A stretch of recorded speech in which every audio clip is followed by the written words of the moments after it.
बिस्मिल्लाहिर्रहमानिर्रहीम। अस्सलाम वालेकुम नाज़रीन, आप देख रहे हैं प्रोग्राम हक़ाइक़। मैं हूँ आपके साथ फ़ाइज़ा शराज़ी। नाज़रीन, पाकिस्तान में 2026-27 का बजट तो पेश कर दिया गया 3 दिन पहले, लेकिन अक्सर होता है कि हम जब बजट आता है तो हम उन्हीं दिनों में या उससे आगे पीछे की कुछ डिस्कशन करते हैं कि बजट से चंद दिन पहले के हालात क्या थे, बजट के बाद क्या एक्सपेक्टेशंस हैं, जो नंबर सामने आए हैं वो रियलिस्टिक भी हैं या नहीं हैं, क्या अल्फाज का गोरख धंधा है। आज जो मैं आपके सामने डिटेल रखे हूँ वो परफॉर्मेंसेस के हवाले से है, कुछ दिनों की नहीं बल्कि हम ओवरऑल जो है वो कुछ चीज़ें आपके सामने रखेंगे। हर हुकूमत जिस पे क्रिटिसाइज़ किया जाता है नाज़रीन, वो ब्लेम डाल देती है जाने वाली हुकूमत पे कि जी पुरानी हुकूमत तो हमें इसी तरह से मुल्क नाजुक हालत में देके गई है और मईशत का बुरा हाल है, मुल्क डिफ़ॉल्ट करने जा रहा है। ये बातें हम सुनते हैं हर आने वाली हुकूमत से, और हर जाने वाली ये कहती है कि हमें भी इसी हालत में दिया था। ये जो बातें, ये जो अल्फाज हैं, ये तो लफ्ज़ों का गोरख धंधा ही है। आज मुतवातर से आने वाली हुकूमतों की मुकम्मल तफसील मैं आपको बताती हूँ नाज़रीन। हुकूमतों ने अपनी आवाम के लिए क्या किया, और अगर वो मैं बात करूँ ख़त्े गुरबत के हवाले से तो उस पर भी बात कर लेंगे। महंगाई हो, एजुकेशन पे स्पेंडिंग का मामला हो, सोशल स्पेंडिंग का मामला हो, फ़िक्स आमदनी हो, या फिर सबसे बड़ा इशू कर्ज़ों का कि किसने कितने कर्ज़े लिए थे। अच्छा, तालीम, किसी भी मुल्क की तालीम के हवाले से मैं सबसे पहले जो मेरा कंसर्न है तालीम है वो और सेहत है, जिस पे आज हम डिटेल में बात करेंगे। तालीम अगर मैं बात करूँ किसी भी मुल्क की बुनियाद है नाज़रीन, जब पढ़ा लिखा बंदा नहीं होगा उस मुल्क में, पढ़ी लिखी जनरेशन नहीं होगी, पढ़े लिखे बच्चे नहीं होंगे, तो मुल्क को आगे तरक्की की राह पे गामज़न कौन करेगा। मतलब अगर पढ़े लिखे नहीं होंगे, सेंसिबल नहीं होंगे, बाशऊर नहीं होंगे नाज़रीन, स्टेट का फ़र्ज़ होता है अपनी आवाम को जो है वो बेसिक एजुकेशन जो वो मुहैया करना, अपनी आवाम को देना। इस वक्त हमारी फ़ीकस अगर मैं ये बात करूँ कि तालीमी अखराजा यानी कि एक फ़र्द पे हुकूमत जो स्पेंड कर रही है वो है $32.86, ठीक है, $32.86 है। और इंडिया में वो $114.44 है, नेपाल में $55 है। मतलब नेपाल जैसा मुल्क भी हमसे ज़्यादा एक इंसान पे, एक बच्चे की तालीम पे स्पेंड कर रहा है। इंडिया तो खैर बहुत ही आगे चला गया, $114.44 पे है। बांग्लादेश भी नाज़रीन हमसे बहुत बेहतर है। जो कुछ पाकिस्तान बनने के काफ़ी सालों के बाद जो साइड पे हुआ था, सेपरेट हुआ था, वो भी $56 फ़ीकस स्पेंड कर रहा है तालीम के ऊपर। श्रीलंका जैसा मुल्क वो भी $78 स्पेंड कर रहा है। अच्छा, भूटान $251.17 स्पेंड कर रहा है। भूटान जिसको मतलब जिसका कोई स्टैंडिंग ही नहीं है दुनिया में, वो भी $251.17 स्पेंड कर रहा है फ़ीकस आमदनी के उसके ऊपर, तालीमी अखराजात पे एक फ़र्द के ऊपर। अच्छा खैर जी, चाइना की तो खैर हम बात ही क्या करें, वो तो बेहतरीन तरीके से स्पेंडिंग कर रहा है। $425 हैं जो स्पेंड करता है एक आदमी पे। ये तो है हमारे मुल्क की तालीम के हालात। तो तालीम में हम इस खित्ते में सबसे पीछे हैं। अब आगे आ जाते हैं पर कैपिटा हेल्थ स्पेंडिंग के ऊपर आ जाते हैं। पाकिस्तान यहाँ माशाल्लाह से मैं यही कहूँगी कि यहाँ पे सबसे नीचे है। यहाँ पे भी मैं फिगर्स के साथ आपके सामने डिटेल्स रखती हूँ। सिर्फ $30 पर कैपिटा, सिर्फ $30 फ़ीकस हम एक इंसान पे, एक आदमी पे, एक फ़र्द पे ख़र्च करते हैं उसकी सेहत के हवाले से।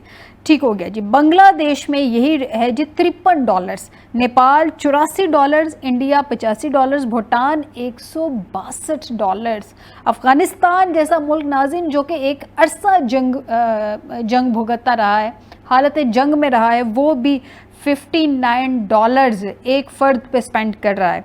अच्छा जी, श्रीलंका $134 एक फ़र्द पे, और चाइना $763। हम कहाँ स्टैंड कर रहे हैं? एजुकेशन में भी हम सबसे पीछे हैं, हम हेल्थ में भी सबसे पीछे हैं, और उसके बाद बातें करवा लें इनसे बड़ी बड़ी, आके इतनी बड़ी बड़ी टॉक शोज़ में देख लें, बैठे होते हैं, उनकी प्रेस कॉन्फ्रेंसेस सुन लें, बैठे हुए हैं। और जब टैक्सेस की बात होती है तो फिर कहा जाता है जी टैक्सेस हमने कलेक्ट करने हैं, टैक्स कोई नहीं देता, हमने अमेरिका और यूरोप के लेवल पे जाना है टैक्स कलेक्ट करने। भाई आप अपने यहाँ पे लोगों को दे क्या रहे हैं इन रिटर्न? आप उनको सर्विसेज क्या दे रहे हैं? आप उनको सहूलतें क्या दे रहे हैं? आपके पास देने के लिए कुछ नहीं है और आवाम की जेबों से आप निकलवाई जा रहे हैं।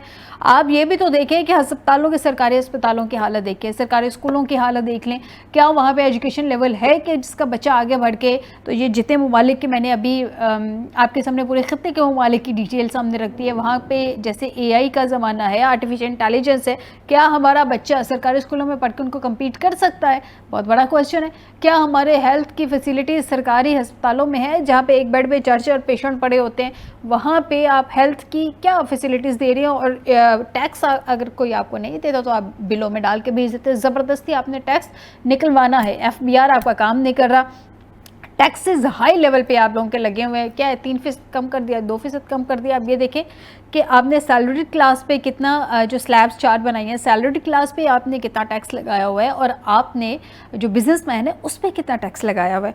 बहरहाल जी, अपना एजुकेशन लेवल देख लीजिए, सरकारी यूनिवर्सिटीज़ के हालात देख लीजिए, सब पे डिबेट रहेगी। बजट के हवाले से प्रोग्राम के पहले हिस्से में और प्रोग्राम के दूसरे हिस्से में नाज़रीन हम बात करेंगे अब नए हॉर्मोज़ का बादशाह कौन होगा। ईरानी फोर्सेस ने अपनी ताकत का मुजाहिरा किया है और दूसरी जानिब अब जुमे वाले दिन जिनेवा में जो है वो मुआहिदा भी होने जा रहा है, जिसकी मेज़बानी प्राइम मिनिस्टर साहब ने कहा है कि पाकिस्तान करेगा। लेकिन हम पाकिस्तान के किरदार पे बहुत खुश हैं, पाकिस्तान के पोजीशन पे बहुत खुश हैं, लेकिन क्वेश्चन यहाँ पे रेज़ होता है कि इस्लामाबाद अकॉर्ड से जिनेवा अकॉर्ड में कैसे मामला चलेगी। आखिर ऐसा क्या हुआ कि इस्लामाबाद में जो डील होनी थी वो जिनेवा में होने जा रही है।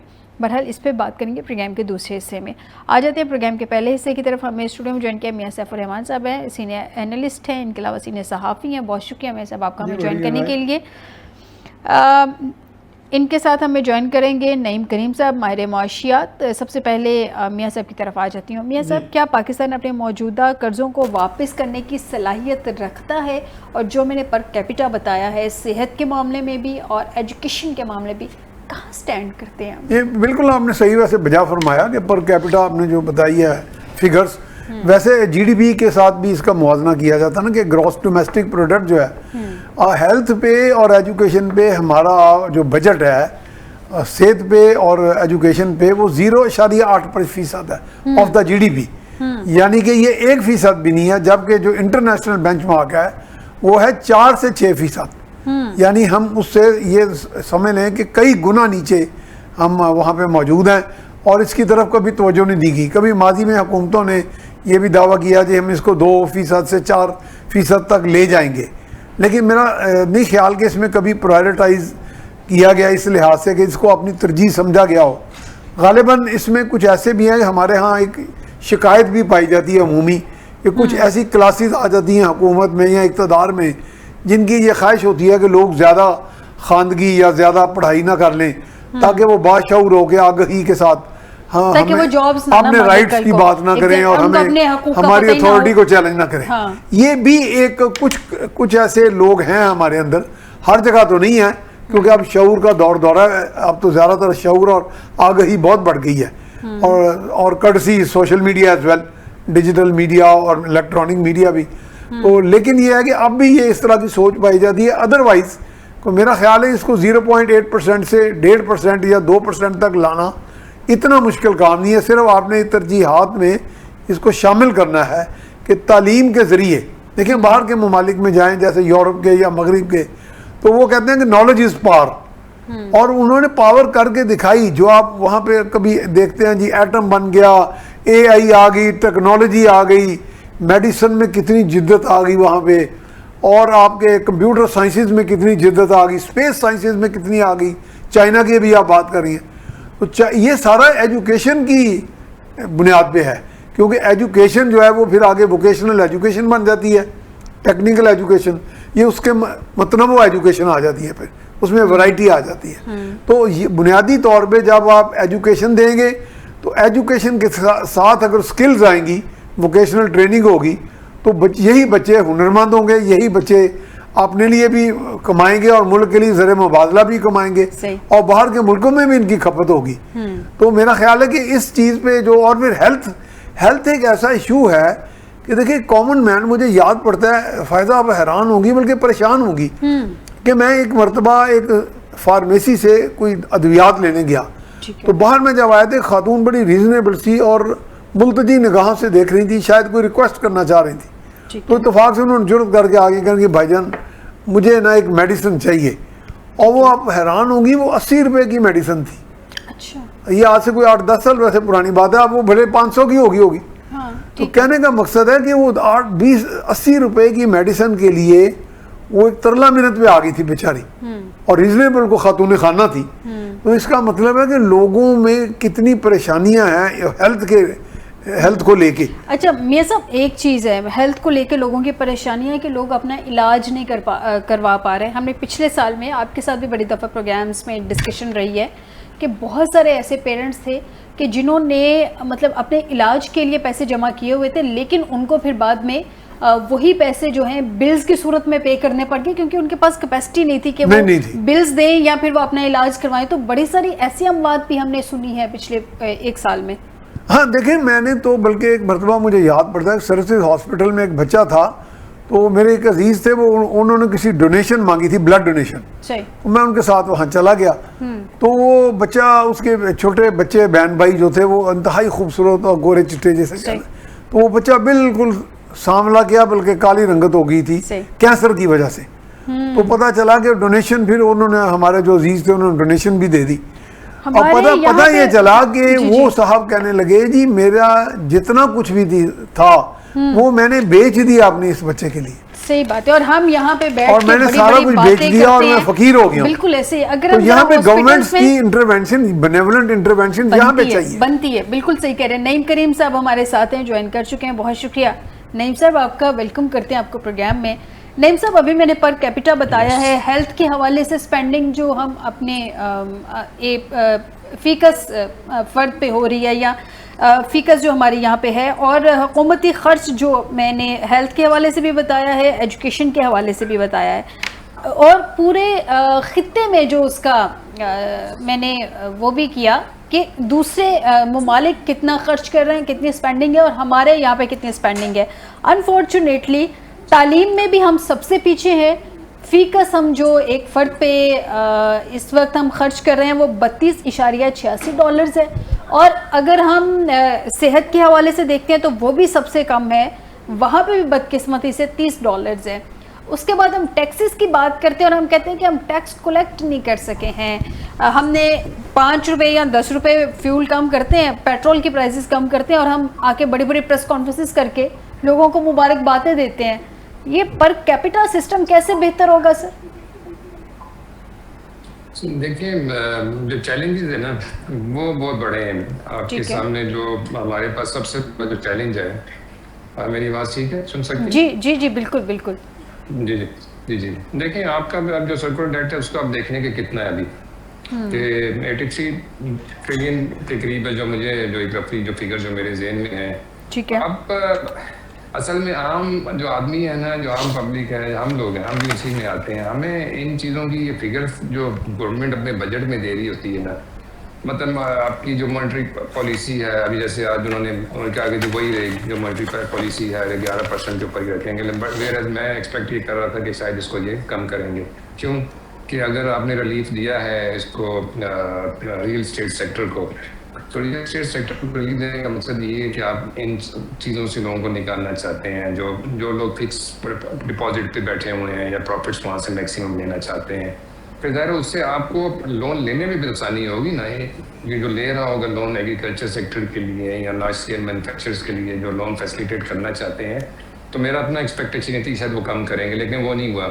ठीक है। हम वापस हम उसी पे आ जाते हैं, पर कैपिटा पे आ जाते हैं। देखें, ये फिगर्स हैं, हमें तो रियलिटी बेस पे थोड़ा सा जाना चाहिए। हम परसेंटेज से भी हमें महफल करना चाहिए। जैसे अभी इस दफ़ा महंगाई 7% पे छोड़ी, तो हमने इसको अभी क्लोज जो नेक्स्ट ईयर के लिए हमने टारगेट किया 8.3 और 8.5 समथिंग जो मैंने देखी, उस पर हम उसको टारगेट कर रहे हैं। वाई नॉट हम इसको 3.5 पे करते टारगेट कि जी 7 है तो हम इसको 3.5 पे लेके जाएं। जो मेरा अपना एक परसेप्शन है कि जी अगर देखें महंगाई नीचे से ऊपर गई है तो उसको ऊपर से नीचे भी तो वापस लाना हमारा गवर्नमेंट का और हमारा सबका मिलकर एक फ़र्ज है कि हम उसमें अपॉर्चुनिटीज़ भी जनरेट करें और लोगों की जो रोज़मर्रा ज़िंदगी उसको तो बेहतर करने की कोशिश करें। लेकिन वो नहीं, हमने टारगेट ही ज़्यादा किया महंगाई को, जो कि हमें कम करना चाहिए था। बात आ जाती है हेल्थ और एजुकेशन की। बजट आपके सामने है, 3 डिजिट फिगर्स भी हैं बहुत सारे बजट्स के लिए और 4 डिजिट फिगर्स भी हैं बहुत सारे बजट्स के लिए, ठीक है, मतलब थाउजेंड्स के अंदर भी हैं PSDP। और जो हम हेल्थ में और जिसमें जाके देखेंगे एजुकेशन में 22 बिलियन एक में है शायद, और 55 बिलियन शायद दूसरे में है एजुकेशन में और हेल्थ में, इसी तरह वाइस वर्सा हैं दोनों। ठीक है, फेडरल है, अब सुबह अपना भी देंगे क्योंकि ये सुबह ही सब्जेक्ट इन्होंने बना दिया कि ये प्रोविंशियल सब्जेक्ट है, ये हेल्थ का भी और आपका एजुकेशन का भी।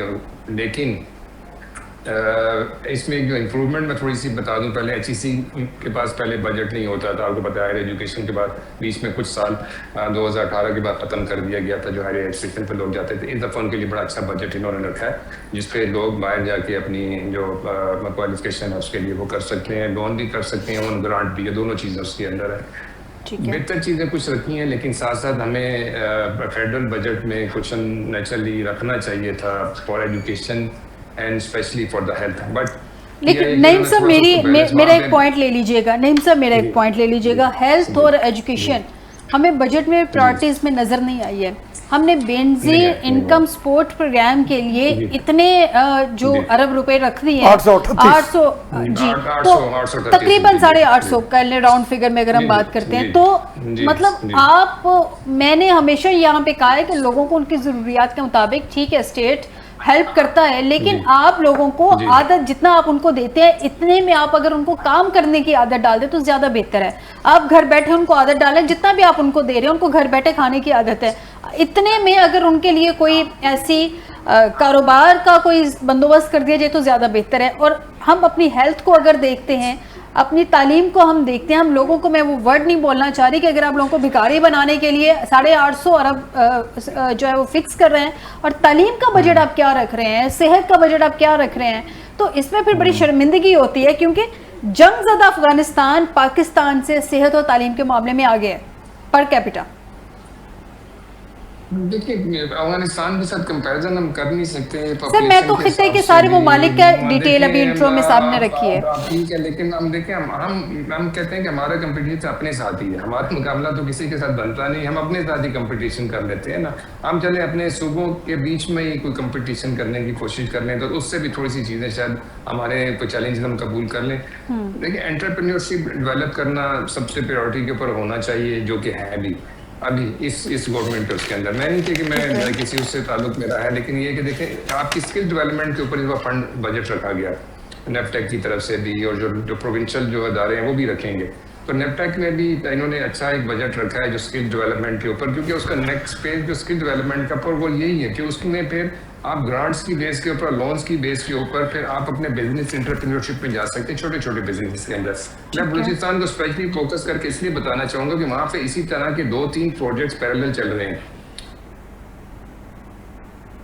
बिलियन का प्रोजेक्ट है एंटरप्रेन्योरशिप के लिए, वो सारा उसके अंदर चल रहा है। मैं समझता हूँ, देखिए, इस टाइम पे जो जरूरत है ना, एजुकेशन ऑन टॉप प्रायोरिटी, हमारे पास health on top priority, but लेकिन हमारे पास स्किल डेवलपमेंट, जो हमारे पास जो IT सेक्टर जो हमारा जाया हो रहा है, जो हमारा AI का जो सेक्टर जाया हो रहा है, उनको अपॉर्चुनिटी देना और उनको अपने मुल्क में रहते हुए इतनी अपॉर्चुनिटी देना कि हमारे लिए वो नफी जो है साबित हो सके, ये अवलीन तरजीह इस टाइम भी है प्राइम मिनिस्टर साहब की। उसकी मिसाल से दूंगा कि तकरीबन मैं आज ही देख रहा था कि फिगर्स को 5 लाख के करीब जो है, दुनिया से ज़्यादा है फिगर, गलत ना हो जाऊँ, उसमें उन्होंने ये एंटरप्रेन्योरशिप जो है वो जनरेट की है आफ्टर स्किल डेवलपमेंट करने के बाद। तो अगर इसी तरह हम बाकी सूबों में भी इसको लेके चलते हैं, पंजाब है, बलूचिस्तान है, सबसे ज़्यादा ज़रूरत बलूचिस्तान के अंदर है कि वहाँ पे मिनरल माइंस की ट्रेनिंग्स नहीं है, वहाँ पे स्पेशल ट्रेनिंग सेक्टर लेके आए हैं जिसके बाद ट्रेनिंग में जाके फिर लोगों को हम स्किल डेवलपमेंट में, अब रिकॉर्ड एक या सेंटर चले, एक बहुत बड़े प्रोजेक्ट्स है, लेकिन छोटे पैमाने पे हमारे पास लोगों के पास वहाँ पे टेक्नोलॉजी नहीं है कि वो नए उसमें जाके जो प्रोसेसिंग है उसमें को कम्पीट कर सकें बाकी दुनिया को या चाइना को। इन चीज़ों की मैं समझता हूँ कि हमें मल्टीपल जो आपकी एक तो रिटेनरशिप है और दूसरा मल्टीपल हमारी जो रेवेन्यू जनरेशन की स्ट्रीम्स हैं वो डेवलप करनी पड़ेंगी, इंस्टेड ऑफ कि हम उसी में लगे रहे कि जी बच्चे पढ़ लें, डॉक्टर बन जाएं, इंजीनियर बन जाएं, IT एक्सपर्ट बिल्कुल सही कह रहे हैं, एजुकेशन बन जाएं, बिल्कुल कह रहे हैं, स्किल निकलना पड़ेगा, बिल्कुल एजुकेशन पैटर्न थोड़ा सा तब्दील करने की जरूरत है। मैं आपकी बात से एग्री करती हूँ। आपकी तरफ आती हूँ नईम साहब, मियां साहब, इस वक्त मैं अगर ओवरऑल देखती हूँ कि पाकिस्तान में खत गुर्बत की अगर हम बात करते हैं, जी जी जी, मौजूदा पैमाना आपके ख्याल में 8,000 खत गुर्बत को दुरुस्त जो हुकूमत ने फैक्ट फिगर्स रखे जी, हैं, जी, जी, जी। आपके ख्याल में क्या ये मौजूदा पैमाना गुर्बत को दुरुस्त जाहिर करता है? क्योंकि ये सवाल मैंने इसलिए कहा, हुकूमती इक्तिसादी सर्वे था, उसमें हुकूमत गुर्बत की नई तारीफें पेश कर दी। अब तकरीबन बताया जा रहा है 20 से 25 का कोई एक डिजिट बताया जा रहा है कि इतने % लोग हैं जो कि खत गुर्बत में हैं। ग्राउंड पे अगर हम जाके देखते हैं, हुकूमत कह रही है 28%, जी जी, वो 20-25, जबकि इंटरनेशनल फिगर्स हैं इंटरनेशनल 40 प्लस जी जी, बिल्कुल सही। ग्राउंड पे अगर हम जाके देखते हैं तो मुझे ऐसा लगता है कि हम 60+ पे खुदा न खास्ता जा रहे हैं। ग्राउंड पे तो बिल्कुल यही फीलिंग है, क्योंकि हर दूसरे बंदे के पास ना खाने को, ये वैसे ही है जैसे आप कह रही हैं ना कि मौसम 42 दर्जे हो तो फील बात का 50 नहीं, तो गुर्बत इतनी फील हो रही है। सूरत हाल ऐसी है कि अगर आप हर दूसरे बंदे को देखते हैं, मतलब चले मैं उसको डिफाइन कर देती हूँ सिंपल वर्ड्स में, मैं उसको ले आती हूँ। 40,700 रुपया मिनिमम जो सैलरी रखी है उन्होंने गरीब आदमी के लिए, आम आदमी के लिए जो है, अगर मिल जाए तो एग्जैक्टली अगर मिल ये जाए, बुनियादी शर्त है, वो भी मेक श्योर नहीं है कि वो भी नहीं मेक श्योर करवाया जा रहा। अब मेरा मशवरा ये है कि हुकूमती अरकान जो 12 महीने लेते हैं ना, इतने लाखों की तनख्वाहें, फिर उनको बजट के बाद वो और भी बड़ा कुछ नवाजा जाता है, 1 महीने के लिए इनकी सारे मराद बंद कर दी जाए, 40,700 फीकस के हाथ में पकड़ा दिया जाए, ये ले जी घर चला के दिखा दें, तो आपके ख्याल में चल जाएगा घर? नहीं, वो तो खैर आप भी इंतहा को ही पहुंच गई हैं। मतलब इनको पता चले, जब तक इन तक हीट नहीं पहुंचेगी ना, तब तक ये बात सही है कि जब तक उन्हें हीट नहीं पहुंचेगी तो कम से कम 40 से 50, 60, 70 हजार तक तो ले जाया जा सकता है। में करें, चल 300 का इजाफा करके 41,000 कर दें। बुनियादी तौर पे हमारे यहाँ जो खराबी है ना जी, ये तबकाती तकसीम जो हो गई है ना, कि इसमें ओलिगार्की जो है मुल्क में हुकूमत कर रही है। और देखें, कभी कभी मैं एक बात को बड़ा अजीब सी बात करने लगा हूँ, कभी कभी मैं गौर करता हूँ कि गरीब को गरीब भी मार रहा है साथ, हुकूमतें तो मार ही रही हैं। बात का आप किसी रेडी वाले से जाके फ्रूट खरीदने जाएं तो वहाँ से अगर कोई गरीब आदमी फ्रूट लेगा तो रेडी वाला उसको अगर केले दर्जन देगा तो उसमें 3 या 4 केले वो गले हुए दे देगा, और अगर उसकी कीमत, अगर आप गौर से नहीं देखेंगे, हाँ नहीं, वो गौर करने नहीं देगा आपको, आपकी आंखों में आंखों ऐसा जादू करेगा, वो ऐसे पकड़ के डाल देगा और ऊपर बहस करेगा, और एक तो वो चीज़ नाकस दे रहा है आपको, दाम भी उसके पूरे ले रहा है। और अब आप हैरान होंगे, ये मैं बात बिल्कुल, शायद मेरे भाई इसको एग्री करें, इज एन इकोनॉमिस्ट, अगर फील्ड में जाएं तो देखें कि अगर पीछे से किसी चीज़ की कीमत 2 रुपये बढ़ती है ना, तो दुकानदार और ख़ास तौर पे गरीब दुकानदार इतना खुश होता है, उसको 4 रुपये बढ़ाएगा। सही। और वो इतना जुल्म गरीब पे इतना जुल्म कर रहा है, सही कह रहे हैं। कि आप कहते हैं कि अभी एक उन्होंने बात बड़ी अच्छी की थी नईम करीम साहब ने, हुकूमत और हम सब मिलकर, हुकूमत और हम सब मिलकर, इसमें कंज्यूमर्स की कमेटी हो, सार्फिन खुद आए मैदान में, ये जो एक्सप्लॉयटेशन है, और हुकूमत के पास भी स्पेस होती है, ये भी बात बिल्कुल सही कही गई, हुकूमत के पास स्पेस होती है, हर मामला सिर्फ तलब और रसद वाला नहीं होता, कहीं ना कहीं स्पेस होती है जहाँ पे एडमिनिस्ट्रेशन अगर लूज बॉल खेलेगी तो लोगों का इस्तेसाल होगा। तो इसलिए कि इसमें एक दरमियाना रास्ता अख्तियार करना है कि ना इतनी सख्ती की जाए, हाँ, check and balance is a better, उसमें एक मॉडरेट अप्रोच हो, लेकिन उसमें विजिलेंस हो, पब्लिक विजिलेंस हो, हुकूमत की विजिलेंस हो, मार्केट कमेटीज अपना काम करें, मार्केट के वेंडर सब लोग साथ बैठे, उन्हें कहें जनाब कि हम सब एक कौम है, एक दूसरे से लूट मार एक्सप्लॉयटेशन खत्म की जाए। हुकूमत जहाँ से कोई, कभी हमें बात का दुकानदार ये कह देते हैं कि पीछे से माल महंगा है, अब पीछे से कितना महंगा है ये भी नहीं पता चलता। और यहाँ पे गवर्नमेंट मॉनिटरिंग की जरूरत है ना जी। वो जो प्राइस मैजिस्ट्रेट है, पता है आपको पंजाब में 1700 प्राइस मैजिस्ट्रेट है। अच्छा, हुकूमत, आप हैरान होगी इतनी बड़ी तादाद। इसके बावजूद जो हुकूमती रेट लिस्ट होती है उस पर कभी भी रेट नहीं लगा होता, और जो उस रेट पे चीजें मिल रही होती है वो गली सड़ी होती है। आपकी बात बिल्कुल दुरुस्त है। मैं नईम साहब से जानूं, नईम साहब 1947 से 2026 तक रुपए की कदर में मुसलसल हमने देखा है कि कमी होती रही है मुख्तलिफ हुकूमतों में, उसके जो रुपए की कदर मुख्तलिफ रफ्तार से गिरी है। बेसिक रीज़न क्या होती है रुपए की जो रफ्तार है वो गिरने की, रुपए की कदर के हवाले से, कि वो रुपए की कदर में कमी क्यों आती है? 300-400 गुना गिरी है जी। देखिए, पहली बात तो वाहिदा ये अप्रिशिएट करें कि पिछले 4 सालों से आपकी रुपए की कीमत नहीं गिरी। इस चीज़ को जरूर अप्रिशिएट कीजिएगा कि डॉलर ऑलमोस्ट 270-280 के बीच में उसी में चल रहा है। एबनॉर्मलिटी नहीं है, ठीक है, एबनॉर्मल कोई ऐसी चीज़ नहीं है एकदम जम कर, जैसे पहले होता था कि जो 150 होगा तो 180 पे गया, 200 250 पे गया, 300। अब देखिए 4 साल में मेन वजह के तरफ में, इसलिए तो पहले तो ये मैं कह दूँ कि ये एक बहुत बड़ा अच्छा एक साइन है हमारे मुल्क की इकॉनमी के लिए, ठीक है। इसका डायरेक्टली असर उस गरीब पे नहीं है जो 40% है या 28%, हम उस पर परसेंटेज में नहीं जाते, उस पर नहीं चाहिए वो 2%, उस पर नहीं है। बट आपकी स्टॉक जो मार्केट्स हैं, सबसे बड़ा उसका जो रुझान है वो बड़ा काउंट करता है इंटरनेशनल मार्केट के लिए। फिर आपका जो इन्वायरमेंट है, बिजनेस इन्वायरमेंट जो है ना, वो बड़ा आपका काउंट करता है आपके फॉरेन इन्वेस्टमेंट्स के लिए, जो जिन्होंने लेके आने। ज़ाहिर है हमारे पास जो अपने फॉरेन रिजर्व है उसको बढ़ाने के 2-3 ही तरीके हैं जिसकी बेस के ऊपर, क्योंकि ये बेस तो फॉरेन रिजर्व पे कर रहा होता है ना कि आप कहाँ पे खड़े हैं। आज हमारे पास स्टेट बैंक के तकरीबन 17 बिलियन के करीब रिजर्व्स हैं, उनमें अकल 10 अरब के करीब हमारे पास प्राइवेट बैंकों के, तो मेरे ख्याल 27 अरब के करीब हमारे पास रिजर्व्स हैं। ठीक है। मेरा पोजीशन ये ली गई थी कि हम 7 अरब के ऊपर आगे थे। नेचुरली आज इंडिया हमारे साथ भारत बैठा हुआ है, तो उसके आप देखें कि उसके जो रिजर्व्स हैं वो कितने हैं। हमारी एक्सपोर्ट कम हुई, एक्सपोर्ट कम होंगी, आपका असर पड़ेगा फॉरेन करेंसी के कन्वर्जन के ऊपर, ठीक है। इंपोर्ट हमारी बढ़ गई नेचुरली, उसकी वजह से जो है ना हमारा इम्पैक्ट आएगा हमारे फॉरेन करेंसी का। फिर सबसे बड़ी चीज़ जो बेहतर इसमें जो नज़र आई वो हमारी जो रेमिटेंसीज हैं, रेमिटेंसीज इंप्रूव हुई, 40 बिलियन पे हम गए, प्लस 40 बिलियन प्लस पे गए इस साल, और इस जो नया साल है उसमें एक्सपेक्ट कर रहे हैं कि 50 बिलियन प्लस पे जाएंगे।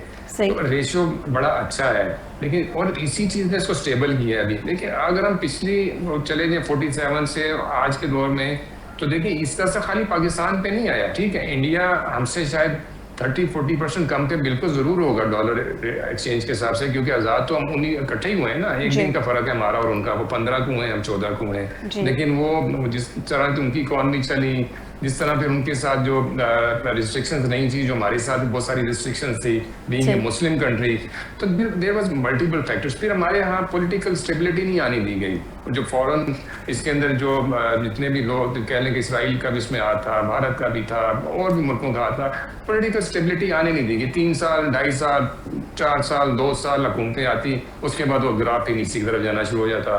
2013 में फिर मियाँ साहब आए, उन्होंने फिर गैप किया, अच्छी इकॉनमी हुई, आपके पास IMF से निकलने का हमारे चांस हमें बन गया कि हमसे निकल जाए किसी तरह, लेकिन फिर क्या हुआ, अल्टीमेटली फिर डाउनफॉल शुरू हो गया।